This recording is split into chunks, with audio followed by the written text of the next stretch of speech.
వానకాలం వచ్చే మరి వానలేటువే మబ్బులు ఏడు జాక్కున్నాయి ఎండనే కొట్టబట్టే నెల రోజుల కిందటను ఏమో గిట్లా వాన పడ్డది గంతే ఇక అప్పటి సంది సప్పులు లేదు సర్లేదు వానలు లేకుంటే ఎట్లా రైతులకి ఎంత అవస్థ మరి వానదేవునికి మన మీద ఏమైనా కోపం గిట్లా వచ్చిందా అలాగే వేరే రాష్ట్రంలోకి పోయిందా గిట్లనే తరలాడుతురు రైతులు అందుకే వానదేవునికి శాంతి చేస్తురల్లా అగో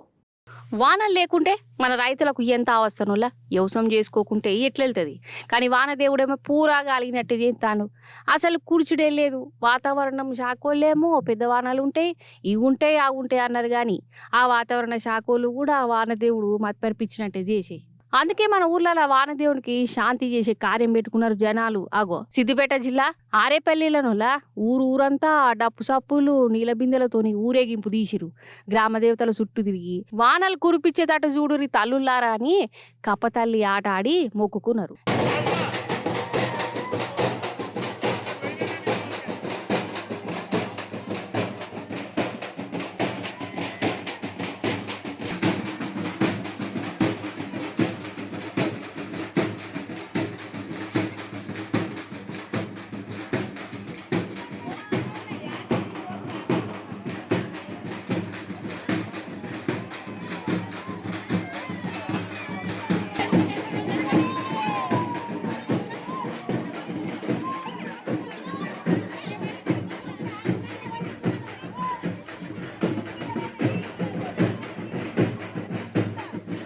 ఇక ఇటు జోగులాంబ గద్వాల జిల్లా ఆలంపూర్ల రైతులు తుంగభద్ర నీళ్లతోని పాతాళేశ్వరునికి అభిషేకం చేసిరు వానదేవునికి వేల వేల దండాలు పెట్టి జర దయ చూపమని మొక్కిరు.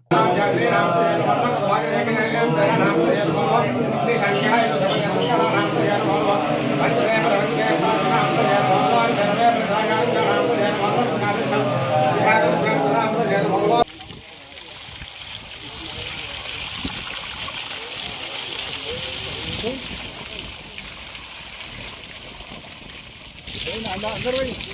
జరగండి